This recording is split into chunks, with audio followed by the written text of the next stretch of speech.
Hey guys, in this video I'm going to show you how to change account in Voidpet Dungeon. If you find this video helpful, please consider to like this video and subscribe to my channel. In saying that, let's just jump straight into the video.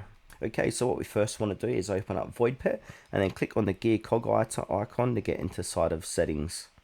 Now the best way to do this is where it says here, if you haven't connected your account to an email or a username, we need to go ahead and do that first so you can save your progress on your current game. So to do this, we go ahead and says here, connect account to save progress. So I'm going to sign in with my Google account for this. So it should say your account has been connected. So from here, you can see my username.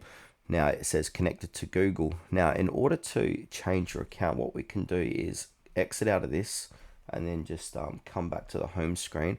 I find the easiest way is coming back to your gaming hub or find the application. So here it is here. If I scroll down, where is my games? My games.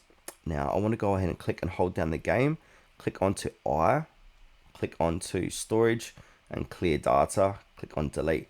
Then from here, come back and open up the game again.